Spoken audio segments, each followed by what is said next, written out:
Hello, everybody, and welcome to another edition of the Bengal Tiger Podcast. I'm Matthew Brune, and joining me once again is Shea Dixon. Shea, it's the bye week. Have you been able to relax and just take a deep breath? You good? I said, let me make sure that my camera here, for those that are watching on YouTube, is not catching all the. There we go, all It the looks good. light. Yeah. Happy Halloween, Matthew. Happy Halloween. I told you beforehand we have I don't background. even have the energy for Maddie B. I just Matthew. There we go. If you're watching on Look at StreamYard, Maddie B us. spent the Look, I entire can I can add a pre-prep show just deciding what background skeleton overlay he to liked. Shea's side. Yeah, just do that. I like that one. All right, we'll do that. I Go back meant to the. I would have dressed up if we weren't as busy. I would have been Indiana Jones. Yeah, if we were in better moods right now, if LSU was in a better mood, we'd be out here, all dressed up. But Well, no. LSU fans, you've made it to Friday. It's 10 o'clock in the morning. Burge Osbury spoke this morning. He's now interim AD. You've awoken to a world where Frank Wilson is the head football coach and Burge Osbury is the AD. So, like, that kind of already felt like it was the case a lot of times in the past, where you Yeah. were like, he's basically the AD, him and Scott, and Frank's basically the head coach, him and whomever is the head coach, Les or BK.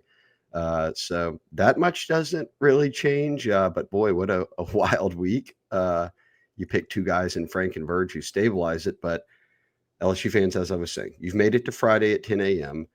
On Sunday afternoon into the evening, you found out Brian Kelly was fired. And Matty B, I do not think we have gone like 4 hours, 2 hours, 3 hours, 1 hour without some major news dropping. I Monday, mean, Joe Sloan literally. gets fired as OC. Tuesday probably kicks off Governor Jeff Landry's world tour. Him and Taylor Swift and Drake battling it out for most appearances Yeah, let's in just go front through of. the week real quick, so and then we can expound upon, just I guess The, bullets throughout. Because we someone on the did. board, Maddie B, which that we should start to $1 to be a member of the Bengal Tiger. A lot of you have Yes. signed up this week. We've led the network in signups every day. Leave it up to LSU fans; they're here for it. The board has been unbelievable. You and Bryce have had so much content rolling out. We're still doing hot boards out here, coaches we like, deep dives. Yeah, it's on We're like the staying the back course burner. out here. Yes. Verge is like Verge said, don't worry about anything else. I got this. Like football, we're looking for a football coach, and we've been on sort of on top of every little angle of that.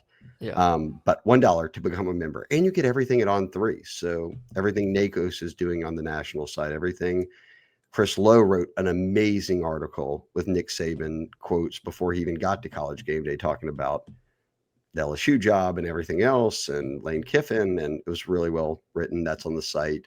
But the board's been unbelievable. But I say it because someone on the board said lay out the week, and I did. But I was off by one day every time, and someone just goes, "I don't think days of the work like for Shea like they do everyone else." I was Yeah, like, they I didn't don't. even catch that. I don't know what day today is. So Maddie B, you take the wheel. Make All sure we're right. not wrong here. Sunday We is you can get that one right if Brian Kelly yes. got fired. Brian Kelly fired. We did our mailbag podcast on Monday, so that's how I remember that.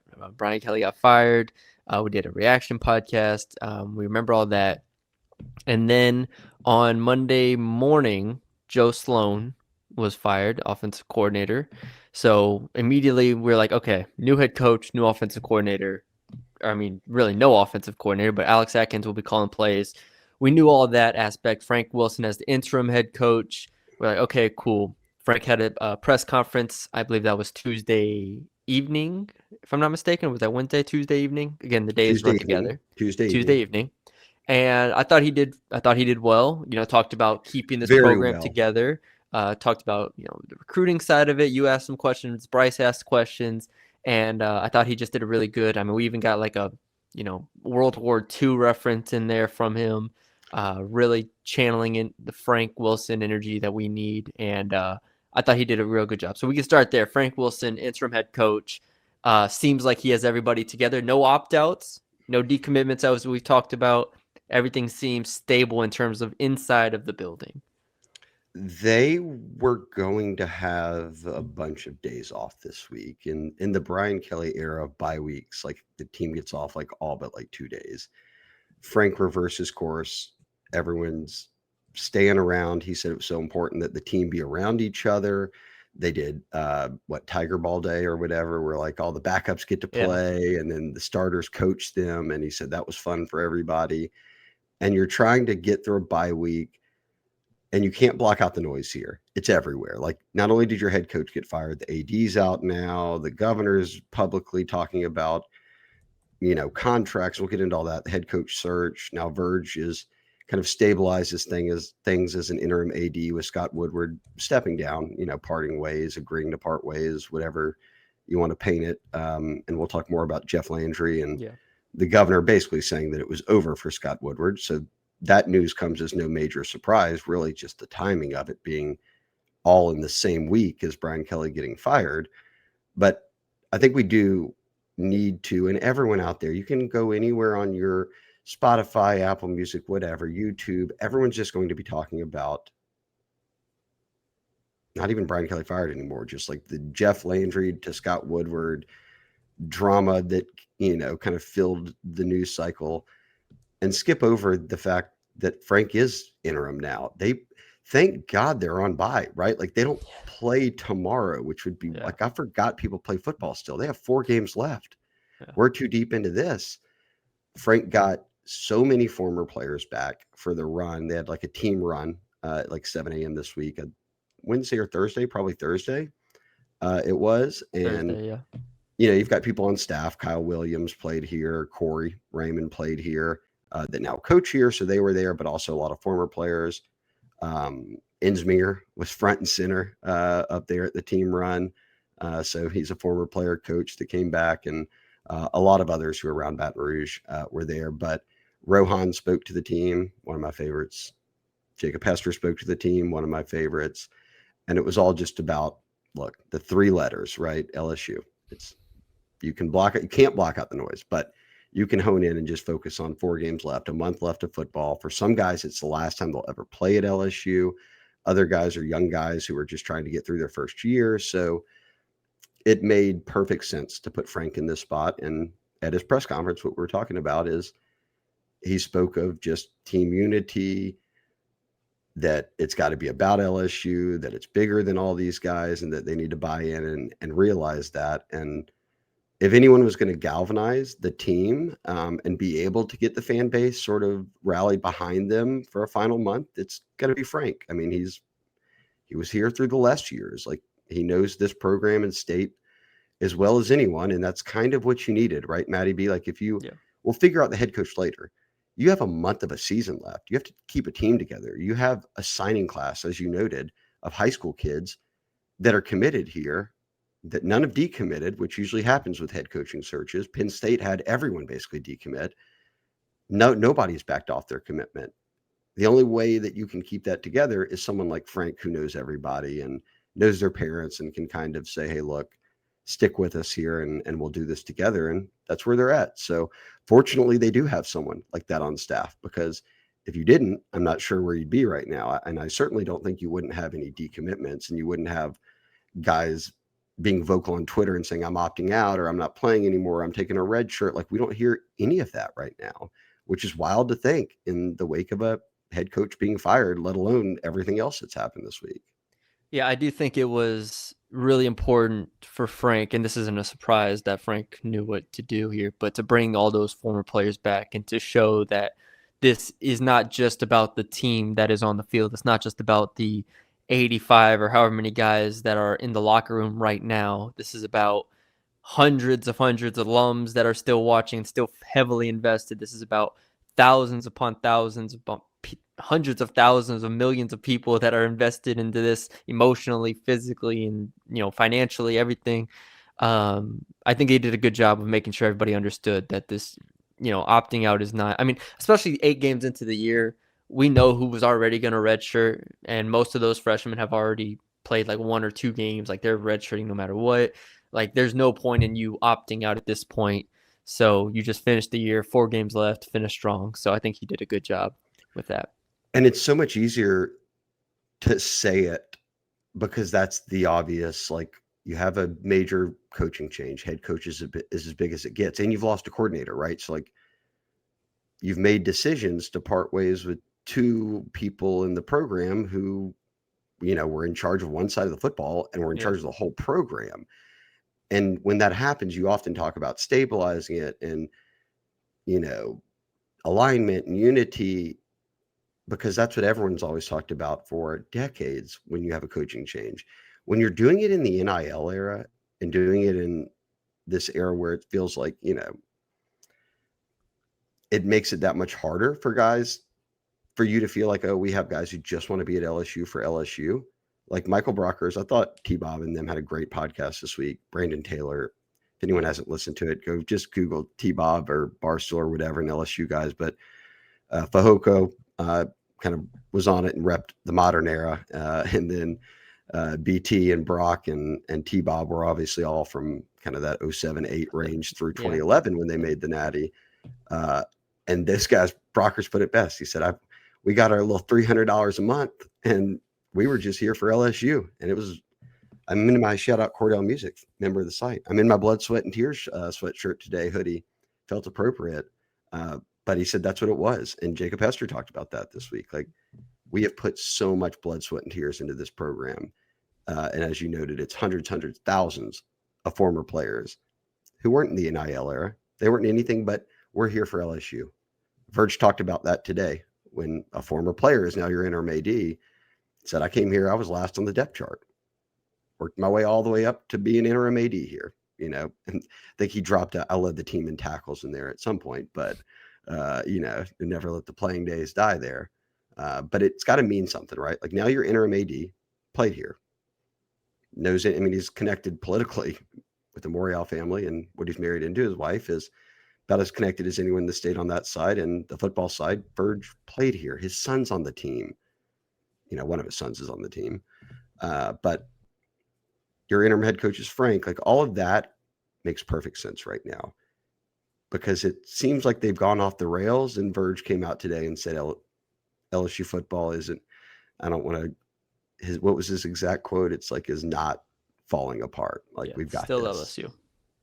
So they've got you're playing for the 3 letters on the side of the helmet. And that's what, guys like Rohan and Hester and Matt Flynn, is on the radio here every day too, was a BCS national championship quarterback. Yeah. All of them talked about is just giving that message to the team of, hey, look, bring that physicality, play for each other, carry this through the month of November, because boy, you've got a true test. But hey, I don't want them playing anyone else but Bama, and that's up next. Like, if you're going to talk about rallying the troops, take them up to Tuscaloosa and see what you can do. Fortunately, another week to go, but I don't know, Matty B. It's good to see that former players were around, that a guy like Frank's interim, that a guy like Verge is interim AD, because that at least stabilizes things with people who truly understand what this football program needs right now. Yeah, definitely.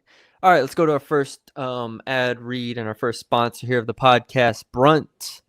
Promo code Bengal Tiger. You get $10 off at Brunt.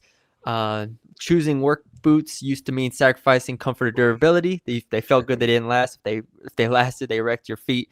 Brunt thought it was BS, and Shea is showing us firsthand the quality of Brunt work boots. I've worn these every day this week. They've gone through hell and back, and look, there's tread on them. They're still put together. I mean, there's some tread on heavy them. tread.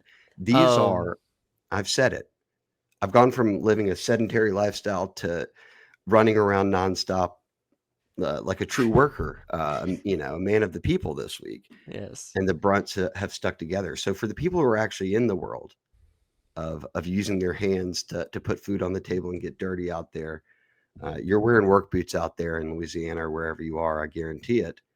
You've heard of Brunt. They work. Yes. They're comfortable.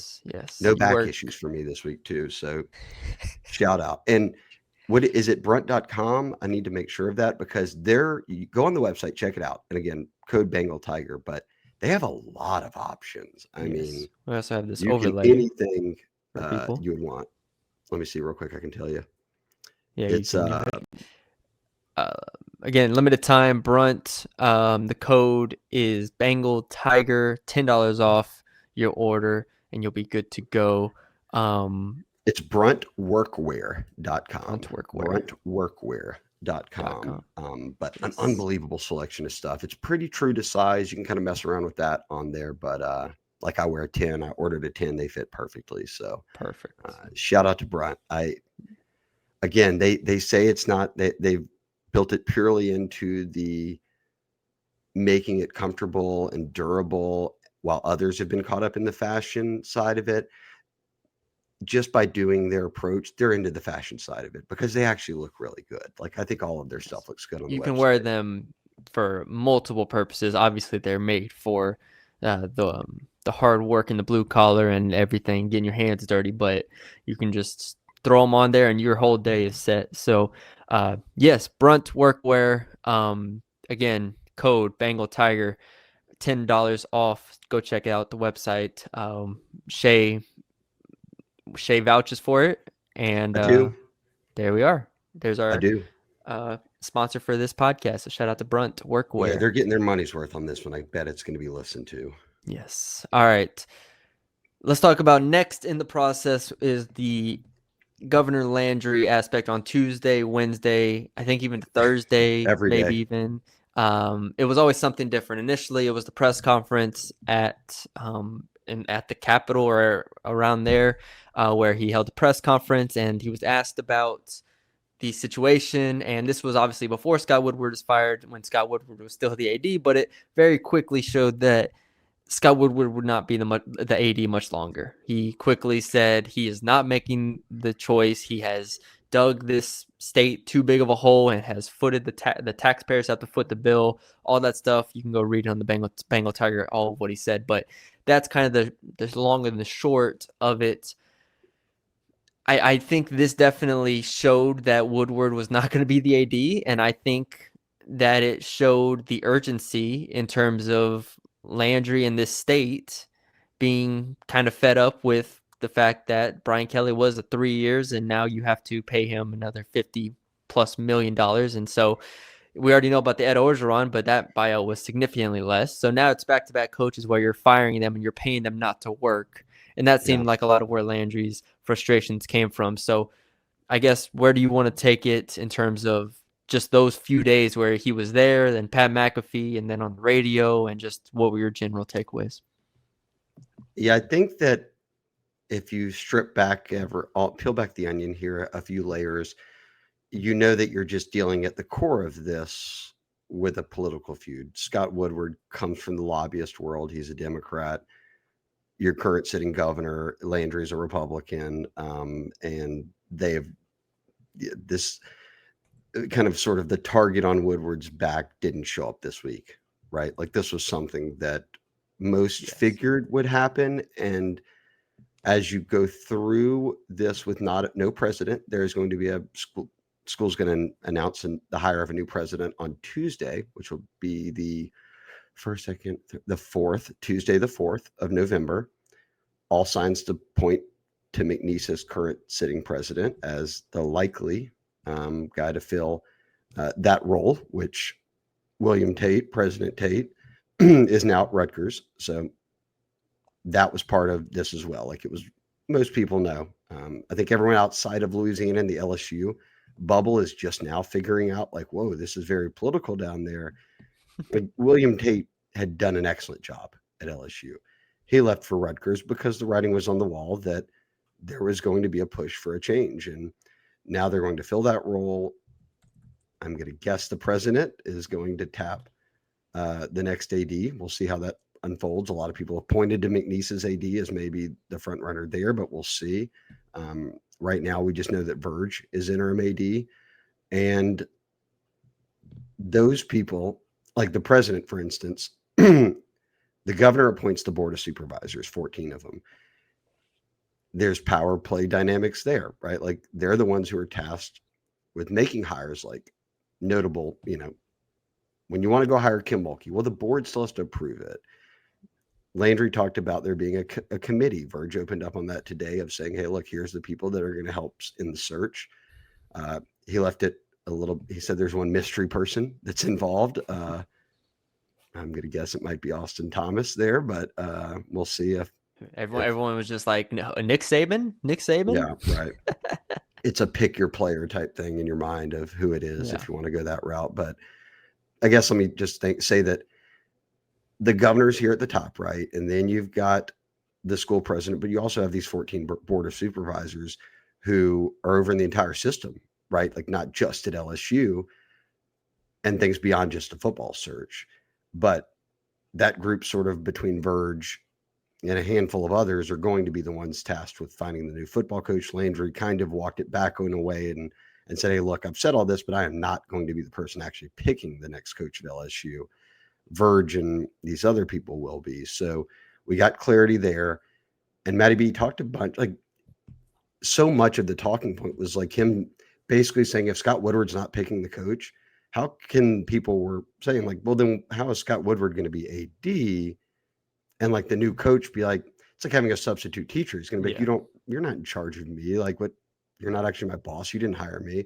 Well, that whole debate just ended when Scott Woodward steps down and agrees to, separation terms with 3.5 years left on his contract. So people thought, is this going to happen this weekend or in a few months or when a new president gets here? And we got that answer. So like a lot of what Landry was saying, and then people wondering how that would play out got answered by like, all right, now we know there will be a new AD and a new president or at least it won't be or it won't be Scott Woodward. Right. So that part got answered. I thought the biggest thing of note that he had issue with, and you brought it up, Governor Landry, and I don't disagree at all with this, is that you can't get caught in another 10-year, $100+ million contract with a massive buyout because you might think, like, let's say Lane Kiffin, okay, it's going to work, right? Well, you thought that about Brian Kelly. yeah. And it didn't, and you're firing him in year 4. Nothing is guaranteed. Like, in so yeah, coaching nothing's hires. guaranteed no matter which coach you want to say. And it's just not good business practice to keep doing this and then having to turn around to big private donors and say, bail us out. Like there's going to be donor fatigue there in an era when you already need NIL money. You already need, money for programs beyond the football team. You had to raise privately funded money to do stadium renovations. Mm-hmm. We're out here talking about building new PMACs and stuff across the next 5 to 10 years. Like how's this going to happen? Is it going to be state funded? Is it going to be privately done? So you just don't want to, there is going to be a shift at some point. Like this age of giving these coaches these contracts worth massive buyouts is going to have to come down at some point. Like they're paying players now. The agents are getting cuts that are, as he noted, and I agree, like sometimes near 20% on NIL stuff and all of that. Like they're going to do that more and do these head coaching stuff because in the NFL, you're getting 3%. It's capped. Yeah. So you can't do these like type things with massive buyouts and all of that they want to get involved in with big numbers. And he said Landry's push though was he wanted to see the solution become results based. Well, you love that, right? Like, okay, yeah, like here you'll make this much, but if you win a title, if you make the playoffs, your bonus will be way more than it normally would be, and would be even more than you would earn on some crazy 10-year contract. But you got to win. And he said, well, if they're good enough, why would they not do it? Well, because nobody else is doing it right now. So as good as that does sound in theory, I don't know if you're going to want to be the first one to try to pull that off, because the biggest coaches who are backed by the biggest agents are going to say, well, I can get you guaranteed money here or somewhere else or wherever Or it where might they be. are. That's what I'm saying here, Yeah. right? Like where they are right now, like Yeah. stay put, I'll get you a new deal, an extension, or Mm-hmm. just take this other job, like Yep. take Florida. I can get you the guaranteed money there. If that becomes a holdup, maybe it's not. Look, all of this is moving so quickly. But I did think that almost got answered when Verge just said, don't worry about all that. We got this. Like, don't worry about the whole contract stuff. Governor Landry can have his opinion. We obviously don't want to get ourselves in that situation either. We've got this. Don't worry about the whole results-based versus guaranteed debate. We're going to find the best head coach for LSU. And I trust that'll happen. Like this week has been, I was about to say, we could curse on here. I'm not going to. There's children. You could say hell. Everyone's driving around listening with their children on Halloween. We have a skeleton on our screen right now. We can't curse. Yeah, I'm just going to do this. and mimic the skeleton. Yes, it's been a If you're mess. watching on YouTube, it's been a mess. It's been a mess show all week with LSU, but it feels like you can get past all of this and there will be a new head coach and it won't be shopping out of the value bin, and it will be someone that you feel confident about, and certainly more confident about where things were headed with Kelly, right? Yeah. And that's the goal here, is to get yourself in a better spot than you were. And I have no doubt that's going to happen. I just think right now, what typically plays out behind the scenes became very public for the whole country to see. And people not around LSU and Louisiana don't understand how political this state truly is when it comes to decisions like this. And when it comes to LSU football, the lifeblood of this state, the biggest moneymaker in this state at the flagship university, everyone's going to certainly have even more of a say into it because they know how much value it has. And that's from the governor all the way to folks on campus. And like I said, all of this happens behind the scenes normally. Now it's just happening for everyone else to see. And people wonder, Maddie, be like, oh, is LSU ever going to get a coach because they see how all this is happening? My opinion on that is, like, trust me, every coach and agent out there knows exactly how all this happens already at LSU. Yeah. And aren't going to be scared off by it, because at the end of the day, it is LSU football, and that person will get paid a good amount of money to come and be the coach here, and they will have all of the resources, and they will have the backing of everyone that they need to have the backing of, and they will take over a program that is considered a top 5 job in college football and the widely considered the best opening in college football. Don't let that get lost in this week, is my advice to LSU fans. Yeah. Before we continue on to the Friday morning press conference and the head coaching search, we got to give a shout out to Game Time, another sponsor we have over here. Let me pull them up. Shea, longtime sponsor of the show and one of our favorites. Always, there's no game for LSU this week. Thank God. But if you are looking for tickets, Lil Wayne's Festival, I believe, starts tomorrow. Smoothie King Center, go check If that you're out. really trying to round your week out on Saturday, Yeah, there's 7 days after Brian Kelly gets fired and Sloan gets fired and Jeff Landry's world tour takes over a national audience and Scott steps down and Bird steps in and Frank Wilson's your interim head coach. You've got to go to Lil Louisiana Fest. Yeah, Lil Obviously. Louisiana. That'd be the only way to close this out. Yes. And you can get in on Game Time for under $85. Yeah, it looks like You're in $82 Smoothie King Center. There's not a bad seat in there. Yeah, $80 gets you in Smoothie King Center there. Game Time code is on3 for those listening. ON3. Get $20 off your first purchase. And like we said, Lil Louisiana Fest. You got Falcons at Saints. That's in November, regardless. You got Pelicans games as always. They're struggling, but you can get in for cheap. That means. Yeah. And then LSU versus Arkansas in a couple weeks. You can get in for $29 right there. 29. Let me click on this. Hold on.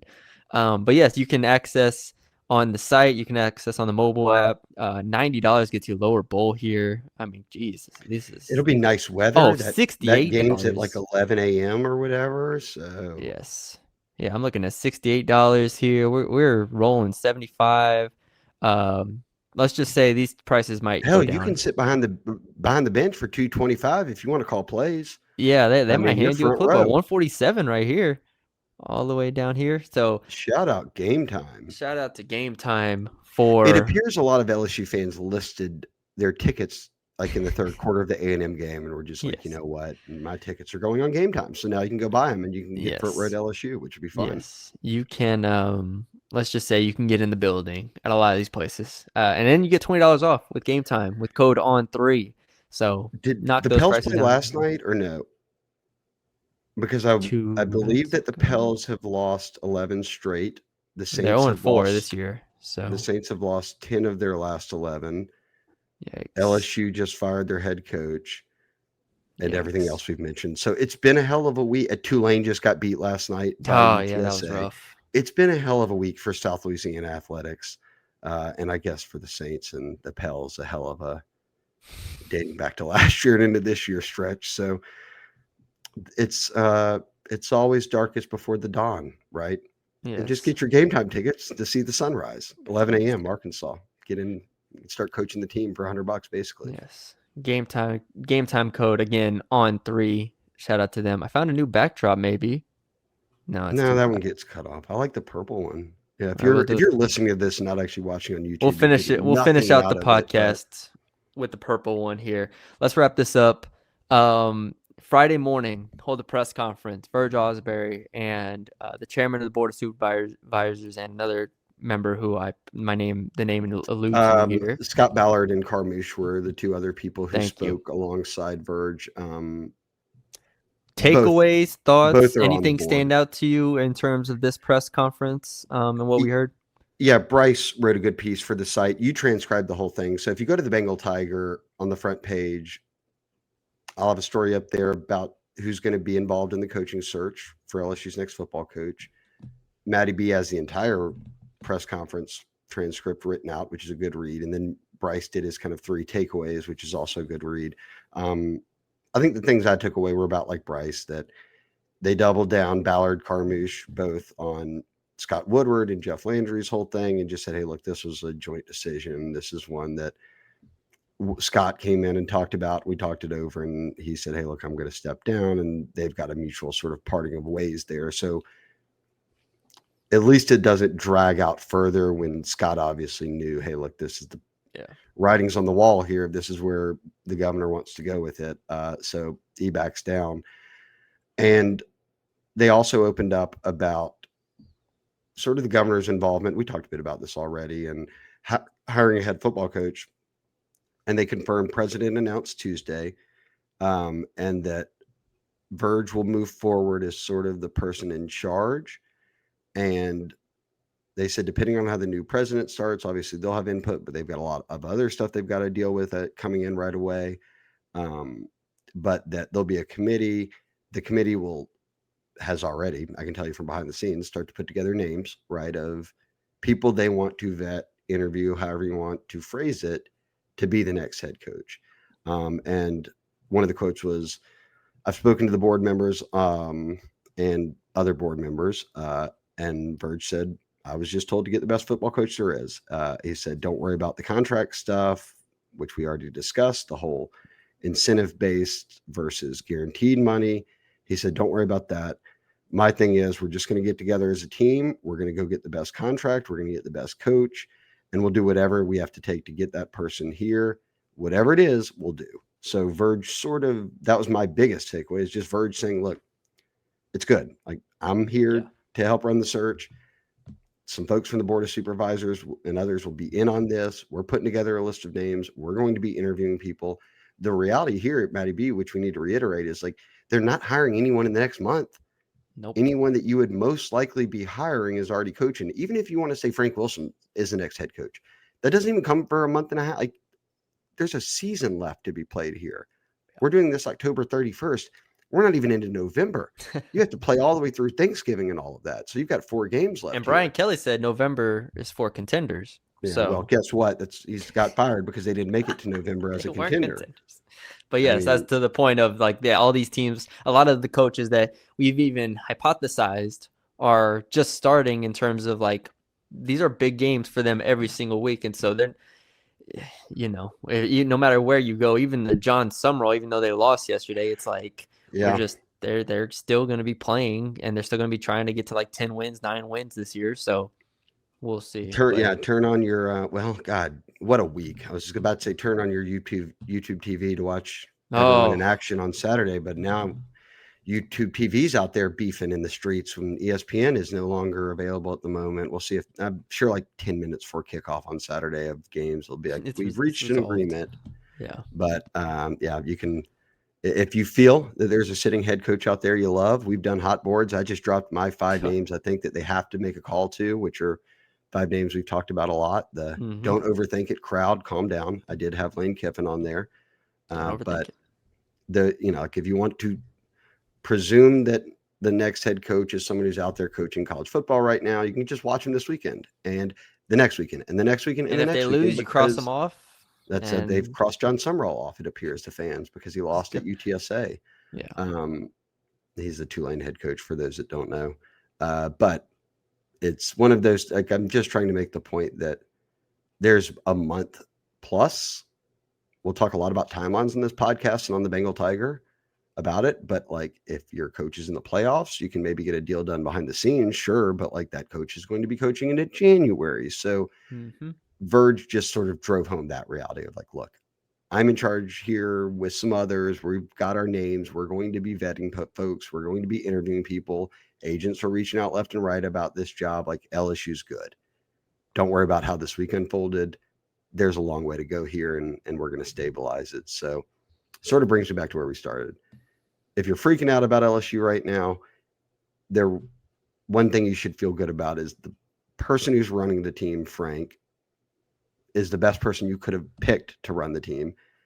And if Scott's out as AD and you're bringing in a new president and you're waiting for the hire of a new AD, the one person that makes sense is Verge, someone who both politically and football and athletic wise is connected to everybody in this state, donors, whatever you want to say, he's connected, and someone who will have no problem getting anyone on the phone to talk about the head coaching job at LSU. So in that regard, you do feel like, okay, well, at least things are still moving in the right direction, and there's not some massive fight going on behind the scenes of who is going to pick this coach.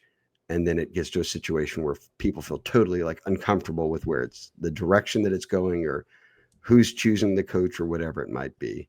I think Verge sort of gave you some minds there with the whole, like, just don't worry about it. The board and I are going to get through this and find the best football coach out there, regardless of contracts or whatever it might be. I like it. Sounds good. Sounds great. Blood, sweat, and tears, sweatshirt, hoodie on for the week. This is not a Halloween outfit. This is just a straight up. This is what Shea is. When kids walk up to his door, this is what he's wearing. We don't have sidewalks. We have a street. Yeah, it's just sort of the drainage ditch in the street. So I've actually never had trick-or-treaters here. So I just quit. I buy candy, but I eat it. I don't have any kids coming in knocking on the door, but. Good. All right. We got to get out of here. Thank you, Maddie B, do you have Halloween plans? No. I said we should have dressed up today. We screwed that up. We got too busy. I have not had a time to go Halloween shopping in terms of this. This has been the busiest bye week of our lives, or my life. I'm sure yours as well. Yeah, mine too. No time to breathe, no time to break. But it is Friday. Everybody have a safe and enjoyable Halloween and have a great weekend. Watch some college football. Take the edge off. Try not to stress too much. But sign up for the Bengal Tiger, $1. Thank you very much from both Maddie B and I and Bryce and everybody on the team that we've grown. We've had so many people sign up, so many longtime members start to post again or for the first time. And the message board is sort of at the heart. Like, we write so many good stories and everything, but I do feel the message board is at the heart of the whole website. Yes. And the community is still galvanized. If you want to just go somewhere where you can really get into discussions with people who are tied in around here. The news of Kelly's firing broke on our message board. Shout out Jackie Daytona. Yep. You can get that kind of news all the way to just talking about football or life. The most popular thread on the board right now is where are you from and what do you do for a living? And a lot of people are making some connections they didn't know they had. So if you're an LSU fan, $1 to the Bengal Tiger, you actually get access not just to everything on On3, but a complimentary membership to The Athletic, which writes unbelievable stuff on all of your favorite sports. So there is truly, Maddie B, never a better time. Bang. Nice. Maddie B, meanwhile, still here on YouTube, changing our backgrounds to the 5,000 different Halloween themes that the StreamYard app brings us. That one's very busy. That one looks the best. Now I'm covered by a pumpkin. We're going to do this. All right. Thank y'all for joining us. Leave us a like, comment, share, subscribe if you have not already. Thank you all for joining us. Have a great weekend. Peace.